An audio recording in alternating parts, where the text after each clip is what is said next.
देश के मानचित्र पर राष्ट्रीय राजनीतिक दल कांग्रेस जिस लिहाज से सिमटी है, क्या वो दोबारा उससे उबर पाएगी? कांग्रेस हेडक्वार्टर में आज प्रियंका लाओ कांग्रेस बचाओ के भी सुबह नारे लगने लगे और इन सब के बीच हर किसी के जहन में था कि आखिर राहुल गांधी कहां है। हम एक तस्वीर आपको दिखाते हैं। राहुल गांधी हुदहुद प्रभावित क्षेत्र में दौरा करने गए थे। वहां पर जो चेक दिए जा रहे थे वो उसे दे रहे थे, बातचीत कर रहे थे, उनके दुख को मलहम लगा रहे थे। लेकिन जो राजनीतिक हुदहुद आया उसमें 24 अक्बर रोड में सन्नाटा पसर गया। एक ऐसा सन्नाटा जिसमें कोई नेता वहां पर नहीं था। मीडिया की टीम थी, आप देख सकते हैं, खाली पूरा का पूरा इलाका, दरवाजा बंद, मीडिया अंदर जा रहा है, आ रहा है, लेकिन किसी नेता की मौजूदगी कांग्रेस के हेडक्वार्टर में नहीं थी। संजय निरुपम जी, दो सवाल बड़े सीधे। एक तो बात संभलेगी कैसे अगर भारत के मानचित्र पर जिस तरीके से लगातार कांग्रेस सिमट गई और 2 प्रदेश भी आपके हाथ से निकल गए। और दूसरा सवाल, आपने ही हमारे चैनल पर हम ही से बात करते हुए सुबह एक बात का जिक्र किया कि बीजेपी को रोकने के लिए कांग्रेस को नए तरीके से भी सोचना चाहिए। महाराष्ट्र में एनसीपी ने उसे झटके में खारिज कर दिया। ये दोनों परिस्थितियां बतलाती हैं कि कांग्रेस ना सिर्फ अकेली है बल्कि बड़ा घना अंधेरा है। दूर कैसे होगा? देखिए, निश्चित तौर पर यह चिंताजनक बात है। लोकसभा चुनाव में जिस प्रकार से हमारी हार हुई थी, उसके बाद उसके एक्सटेंशन के तौर पे मैं देखता हूं कि महाराष्ट्र और हरियाणा के विधानसभा चुनाव में भी हमारी हार हुई है। और ये जो दोनों राज्यों में जो हार है वो कहीं ना कहीं हम लोग थोड़ा सा एंटिसिपेट कर रहे थे, क्योंकि लोकसभा चुनाव में जो विधानसभाओं में भारतीय जनता पार्टी की बढ़त थी उसके आधार पर हमें दिख रहा था कि वो माहौल बना रहेगा।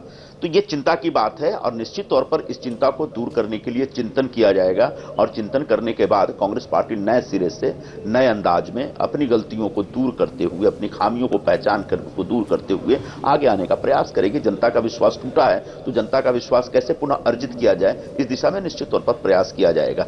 एक दूसरी बात आपने कही, निश्चित तौर पर भारतीय जनता पार्टी को महाराष्ट्र की जनता ने पूर्ण बहुमत नहीं दिए। इसका मतलब महाराष्ट्र की जनता एकदम से बीजेपी की सरकार चाह रही है, ये दिख नहीं रहा। मैं ये स्वीकार कर रहा हूं नम्रता के साथ कि महाराष्ट्र की जनता ने हमें विपक्ष में बैठने का फैसला दिया है, लेकिन उस फैसले के बाद भी एक राजनीतिक कार्यक्रम होता है। उस राजनीतिक कार्यक्रम के तहत भारतीय जनता पार्टी के प्रचार, प्रसार और विस्तार को, क्योंकि वैसे भी भारतीय जनता पार्टी चीन की तरह एक विस्तारवादी पार्टी बनती जा रही है, अपने सहयोगियों को ही तिलांजलि देती है। अभी संघ के हमारे साथी कह रहे थे कि हम सबका विकास, सबका साथ चाहते हैं, और जब चुनाव आता है तो सबसे पहले अपने सहयोगियों को ही टुकरा देते हैं। ठीक है, यह उनका अपना अंदरूनी विषय है। तो ऐसे में भारतीय जनता पार्टी के खिलाफ राजनीतिक कार्यक्रम हमको चलाना पड़ेगा और राजनीतिक कार्यक्रम के साथ साथ इनके सरकार के कामकाज के ऊपर जो एक उसका मूल्यांकन होते रहना चाहिए, और ये एक राजनीतिक पार्टी होने के नाते हमें भविष्य में करना है।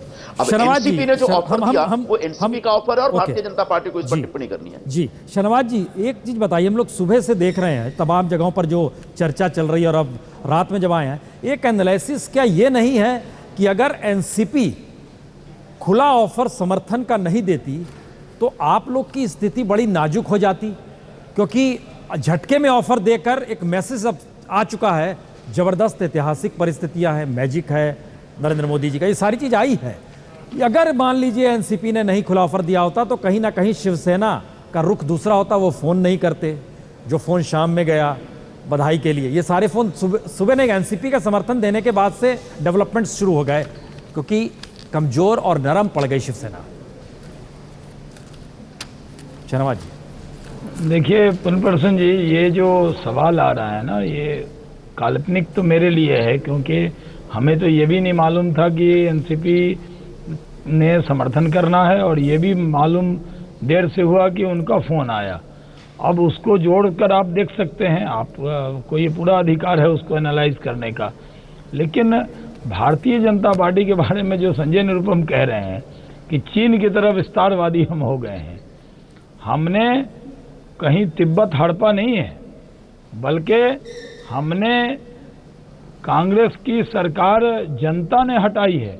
और आप ये भी जानें कि भारतीय जनता पार्टी पिछले चुनाव से 75 सीट करीब ज़्यादा जीती है, फिर भी आप कहें कि मैंडेट नहीं मिला।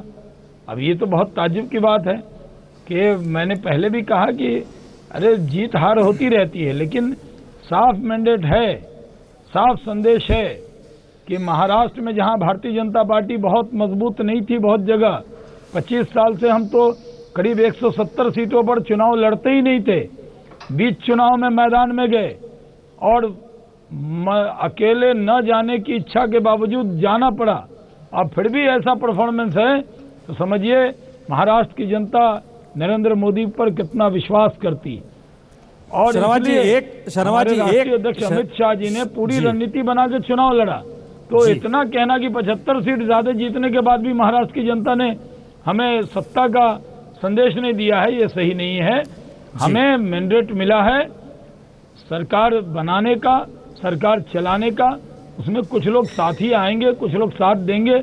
जो हमारे खिलाफ भी लड़कर आए हैं, चाहे वो निर्दलीय ही होंगे, अगर वो कहते हैं कि हम एक सरकार के पक्ष में हैं, तो इसमें आश्चर्य की क्या बात है? नहीं, शहनवाज जी एक जवाब और चाहते हैं, क्योंकि 27.8% वोट बीजेपी को मिला है महाराष्ट्र में और तकरीबन 2 दर्जन कैंडिडेट ऐसे जीते हैं जो कि दूसरे राजनीतिक दलों को छोड़कर आए। उसमें संयोग से एनसीपी भी है और कांग्रेस भी है। क्या ये माना जाए कि बीजेपी की हवा थी, लेकिन उसमें एक समीकरण था, वो सहयोगी दल भी आपके 3-4 सहयोगी दल थे, उनका भी एक मत अपनी अपनी जगहों पर होगा, चाहे धनकर समाज हो, चाहे राजू शेट्टी हो, चाहे रिपब्लिकन पार्टी हो, यानी बीजेपी अभी एकला वाली स्थिति में आई नहीं है। देखिए, हमारे साथ दिक्कत ये है कि हम हंसें तो बगावत, हम रोएं तो बगावत। बीजेपी जीत जाती है नहीं हजूर, तो कहा जाता है बीजेपी उस स्थिति में नहीं है। अगर हम हार जाते और 10-20 सीट और घट जाती तो पता है आपको, पूरी चर्चा बदल जाती।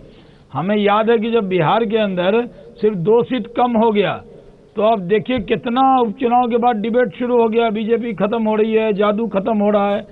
आज आप ये देखें कि भारतीय जनता पार्टी अकेला चलो के नारे के पक्ष में है ही नहीं, हम सबको साथ लेकर चलना चाहते हैं। आप याद कीजिए कि नरेंद्र मोदी जी के नाम से ये कह के डराया जाता था कि वो आएंगे, सहयोगी चले जाएंगे।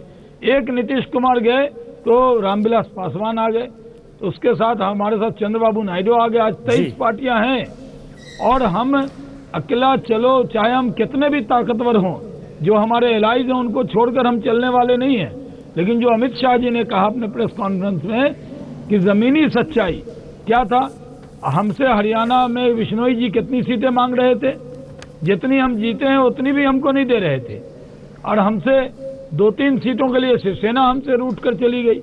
तो दिक्कत यह है कि भारतीय जनता पार्टी अपने पार्टी का विस्तार करने का अधिकार तो है सबको, जो हमारे एलाइज हैं। ओके, नहीं ठीक आप कह रहे हैं विस्तार करना चाहिए राजनीतिक तौर पर, पूरे प्रदेश में वो ये बिल्कुल प्रदेश में अपना फैलाव करते हैं कि नहीं? हमारे साथ योगेंद्र यादव जी भी जुड़ चुके हैं, लेकिन राकेश जी एक जवाब यहाँ पर हम लेकर जाएंगे। हम इस विस्तार के तहत ही जा रहे हैं, पॉलिटिकल तौर पर जीत से विस्तार और सांगठनिक तौर पर विचारधारा से विस्तार।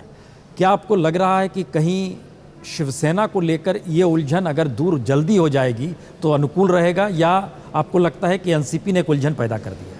देखिए, एनसीपी ने उलझन पैदा नहीं किया, मुझे लगता है कि सरकार बनाने का जो रास्ता था उसको और आसान कर दिया है। देखिए, शिवसेना को एक अनुभूति तो हुई कि अगर भारतीय जनता पार्टी के साथ उसने जो किया, जो आकलन गलत था, और ये शिवसेना की अनुभूति हुई। और कहा ना, दोनों एक ही वैचारिक यात्रा के सहभागी हैं।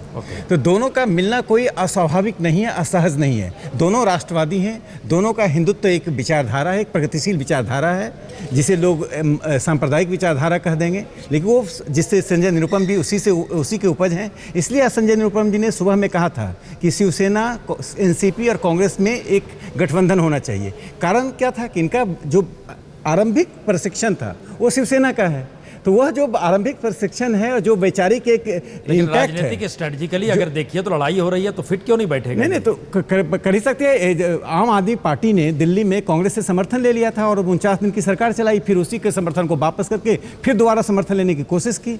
तो यह चलता है। लेकिन एक सवाल जो आपने पूछा था, छोटा सा मैं जोड़ूंगा कि भारतीय जनता पार्टी ने बाहर के लोगों को बहुत शामिल कराया। देखिए, संगठन के विस्तार में एक टैक्टिकल और स्ट्रेटेजी होती है। जो पार्टी तो फिर क्यों आपको आपत्ति है? नहीं, वो एक अलग बात है। ऑर्गेनाइज्ड करप्ट पार्टी से समर्थन लेना, ऑर्गेनाइज करप्ट पार्टी समर्थन लेना। लेकिन देखिए, मान लीजिए पार्टी को तमिलनाडु में विस्तार करना है, आंध्र में विस्तार करना है, तो उसको नए लोगों को शामिल कराना होगा। ये एक तरीका होता है पार्टी के विस्तार। देवधर जी एक जानकारी आपसे चाहेंगे। जब अध्यक्ष बनाए गए थे अमित शाह, देवधर जी, जब अमित शाह बनाए गए थे तो आरएसएस की तरफ से यह मैसेज आया था कि चुनाव जीतने के लिए यह हमको चाहिए, तो चुनावी जीत के मशीन के तौर पर बीजेपी, अब देवधर जी क्या ये मान के चला जाए कि निकल रहे हैं, यही महत्वपूर्ण हो चला है, सबसे बड़ा काम यही है चुनाव जीतना?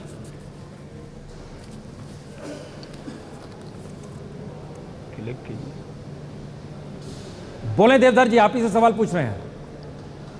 हाँ, तो जब अमित शाह जब भाजपा के अध्यक्ष बने तो अमित शाह संघ के चक्की का आटा खाए हुए हैं। तो अमित शाह को पता है कि पूरे भारत में भाजपा को अखिल भारतीय सर्वस्पर्शी करना है, सबको साथ में लेना है, सबका विकास करना है, सबको अपने विचारधारा में लाना है।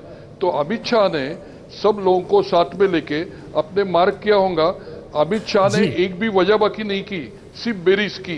तो अमित शाह बड़े सिस्टमैटिकली स्ट्रेटेजी से किसका भी मन नहीं दुखाते और सबको साथ में लेके बड़े सिस्टमैटिकली आज कांग्रेस मुक्त का मतलब गांधी परिवार जो है वो उसका मुक्तता से कांग्रेस, यानी महात्मा गांधी की कांग्रेस नहीं।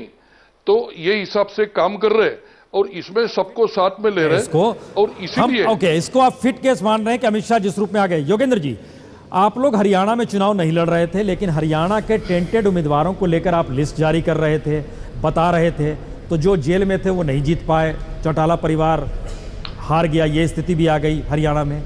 चुनाव नहीं लड़ना और टेंटेड लोगों को सामने रखना, ये दोनों परिस्थितियों में बीजेपी की हवा बही और अपने बूते सत्ता में आ गई।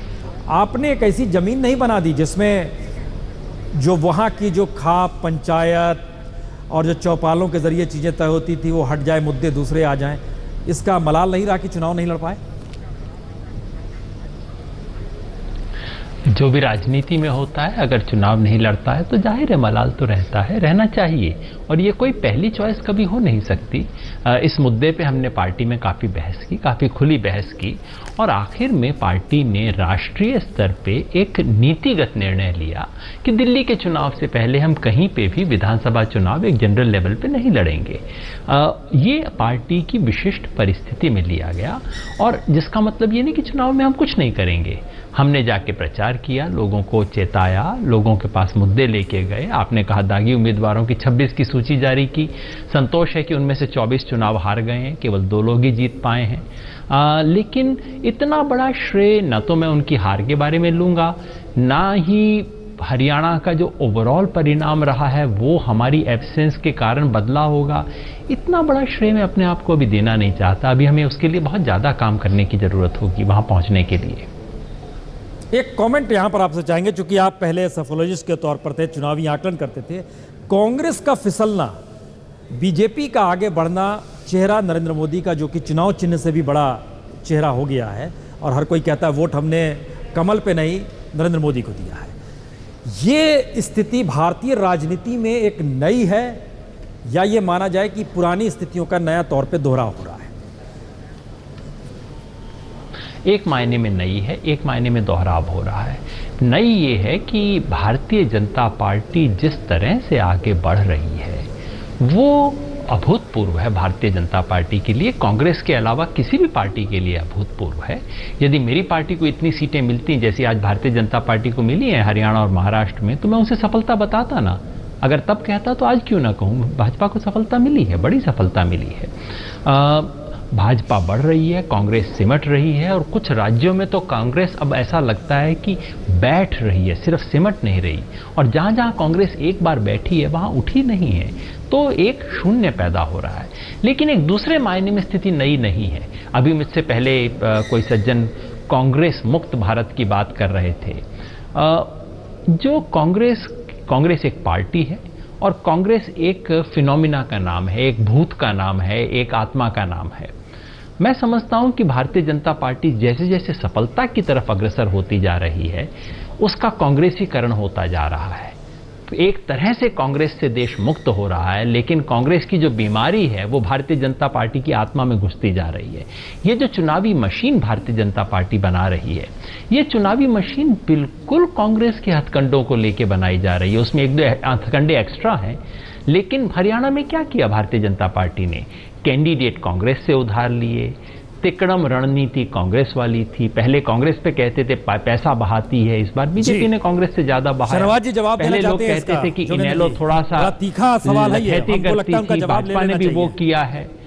जवाब ले लेते हैं। डेरे वाला बड़ा- मामला था, वो सबका एक साथ जवाब दे दें, वो डेरे वाले अरे मामले उतना का भी बड़ा जवाब दे दें लिमिटेड भारतीय समय जनता पार्टी ने जो हम- किया। नहीं, ये बड़ा तीखा सवाल है जी। शहनवाज जी हमको लगता है जवाब दीजिए इसका। योगेंद्र जी ने जो बातें कही हैं वो शायद भूल रहे हैं कि आम आदमी पार्टी जो दिल्ली में विधायक हैं उसमें कई लोग हैं जो बीजेपी से गए हैं, कई लोग उसमें स्वयंसेवक रहे हैं। आम आदमी पार्टी के जो विधायक हैं वो एक दिन में आपने नहीं लिए, आपने लेकर वो उनको विधायक भी बनाया, और पार्टी में वो आप ये कह रहे हैं कि हमने दूसरे से लिए, और भारतीय जनता पार्टी जीतने की मशीन बनती जा रही है। पहले भी योगेंद्र जी ने एक चैनल पर ये बात मेरे सामने कही थी। मैं विनम्र होकर कहता हूँ कि भारतीय जनता पार्टी अगर जीत रही है तो बड़े हृदय से आपको स्वागत करना चाहिए। ये कह देना लोकतंत्र में जो वोटर है, आप एक तर्क अलग दे रहे हैं, कह रहे हैं हमने 27 की लिस्ट जारी की जिसमें से 24 हार गए। चलिए हम आपको क्रेडिट दे देते हैं कि आपकी लिस्ट से जनता निर्णय कर लेती है, लेकिन आप ये बता दें कि जब जनता निर्णय करती है तो वो आपके लिए अच्छा है, और जनता निर्णय करती है, भारतीय जनता पार्टी की सरकार बन रही है, तो आप कह रहे हैं मनी पावर मसल पावर सब बीजेपी यूज कर रही है। तो लोकतंत्र में जो वोटर है, जो चुनाव आयोग है, ये उसकी जिम्मेदारी है कि निष्पक्ष चुनाव कराए, और जब वो निष्पक्ष चुनाव हुआ है, सब दल हारने वाले और जीतने वाले सब ने कहा कि निष्पक्ष चुनाव हुआ है, और जिन्होंने चुनाव नहीं लड़ा वो पूरे चुनाव प्रक्रिया पर सवाल उठा दे रहे हैं। मुझे लगता है कि ऐसी अपेक्षा देश को आपसे नहीं है। जो लोकतंत्र में जो जीत गया है, आपसे आपके जीतने की संभावना दिल्ली में एकदम नहीं थी, हम लोगों को भी अंदाजा नहीं था कि आप जीतेंगे। अगर आप जीत गए तो सम्मान हुआ लोकतंत्र में। अगर हरियाणा में भारतीय जनता पार्टी जीत गई तो वो मनी पावर और मसल पावर कहकर उस जीत को कम आंकें, ये सही मैं नहीं मानता। भारतीय जनता पार्टी अपने कार्यकर्ता की मेहनत पे जीती है। ये सही है कि जब चुनाव होता है तो कुछ लोग कई दल से आते हैं और कई दल से लोग जाते भी हैं, तो कई दल से आने जाने वाले लोग रहते हैं, लेकिन हमने कोई दागी व्यक्ति को अपनी पार्टी ज्वाइन नहीं कराया, कोई करप्ट व्यक्ति को भारतीय जनता पार्टी ज्वाइन नहीं कराया। साफ सुथरी छवि के लोग आए और निरुपम जी को भी इस पे बोलना चाहिए। हम आ रहे हैं योगेंद्र जी, एक मिनट। संजय, निरुपम जी को इस पे जरूर बोलना चाहिए, क्योंकि कांग्रेसीकरण बीजेपी के होने की बात का जिक्र उन्होंने कर दिया। उम्मीदवार वाकई कांग्रेस से कुछ निकल कर कांग्रेसीकरण एकदम नहीं हुआ है। नहीं, हम नहीं, ये अच्छा प्रसून भाई, हम जीत जाएं तो हम कांग्रेसीकरण हो गया, हार जाएं तो बीजेपी खत्म हो जाएगी। शाहनवाज जी एक मिनट, शाहनवाज भाई एक मिनट। अभी योगेंद्र जी ने एक बात कही कि दूसरी पार्टियों से इन्होंने लोग लिए और उनको टिकट दिए, और बाद में शाहनवाज जी ने कहा कि वो सब साफ सुथरे लोग थे। माफ करिए, अनिल गोटे को आपने टिकट दिया जो तेलगी के स्टैंप घोटाला में 4 साल जेल की सजा काट के आए हैं। हमारे 2 मंत्री थे, बबन राव पाचपुते और विजय कुमार गावित, दोनों भ्रष्टाचार के संगीन आरोपों में थे, उनको बीजेपी ने उम्मीदवार बनाया। अब अगर संघ के हमारे प्रचारक साथी कहेंगे कि संघ की चक्की का आटा खाया इसलिए वो शुद्ध हो गया, तो भाई इस बात का हम कोई जवाब नहीं दे सकते। जो भ्रष्टाचार के मुद्दे पे रोज सवाल उठाते हैं, वो भ्रष्टाचारी लोगों को टिकट देते हैं और जैसे वो बीजेपी में जाता है वो शुद्ध हो जाता है। ये भारतीय जनता पार्टी की नई विचारधारा है, और जिस पार्टी को उन्होंने नेचुरली करप्ट पार्टी कहा, उसका समर्थन लेने के लिए लालायित दिखते हैं। ये भारतीय जनता पार्टी का भ्रष्टाचार के संदर्भ में अपना फलसफा है। हम एक ब्रेक के बाद लौटे हैं, अब जवाब देना चाहते हमको लग रहा है ये रोटेशन है जीत हार का। क्या हम तो बदलाव की स्थिति में लाना चाह रहे थे? बीजेपी की जीत को पचा नहीं पा रहे हैं, वो पूरी नई दिशा देना चाह रहे हैं। तो आपने बोला ना साफ सुथरे लोग हैं, कहां साफ सुथरे लोग हैं भाई? एकदम जनता ने, हमने साफ सुथरे लोग लिए। आप जो आंकड़े दे रहे हैं वो सही नहीं है। करप्शन से मुक्त हो जाता है। और आप देखिए, शिवसेना में रह के एक दिन में सेकुलर हो गए ना, जो सैनिक थे एक दिन संजय भाई गए कांग्रेस में, एक दिन में सेकुलर हो गए। एक दिन में संजय निरुपम जी शिवसेना से कांग्रेस में गए और सेकुलर से निरुपम साहब हो गए। आप कुछ कमेंट, आपने ही बात शुरू की है योगेंद्र जी, हमको लगता है बहुत छोटा सा कमेंट कीजिए, ब्रेक भी लेंगे। वो ये कि मैं तो खुद कह रहा हूं कि हमें श्रेय नहीं मिलना चाहिए 24 दागी उम्मीदवारों के हारने का। मैं खुद कह रहा हूं कि बीजेपी को बहुत बड़ी सफलता मिली। अगर मेरी पार्टी को मिली होती मैं तो कितना नाचता इस सफलता पे। तो उसको कम करने का तो सवाल ही नहीं है। लेकिन क्या मेरे मित्र ऐसा कह रहे हैं कि जो व्यक्ति खुद चुनाव नहीं लड़ेगा वो पैसे के बारे में शिकायत नहीं कर सकता, वो अपराधीकरण के बारे में शिकायत नहीं कर सकता, वो डेरों को शामिल करने के बारे में शिकायत नहीं कर सकता, तो क्या पुण्य प्रसून वाजपेयी को चुनाव लड़ना पड़ेगा अपना मुंह खोलने से पहले? ऐसा हम कह रहे हैं। मुझे विश्वास है हम ऐसा कह नहीं सकते, तो मैं समझ नहीं पा रहा मेरे मित्र कह क्या रहे हैं।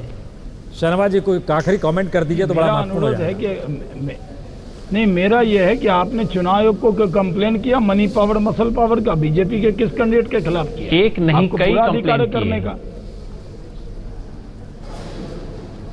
बोलने का अधिकार नहीं है। हम चर्चा यहाँ पर रोक रहे हैं। बहुत बहुत शुक्रिया शहनवाज जी, संजय निरुपम जी, योगेंद्र यादव जी, दिलीप देवधर जी, और आखिरी कमेंट राकेश जी स्टूडियो में बैठे हुए हैं तो इनको 10 सेकंड तो दिया ही जाए।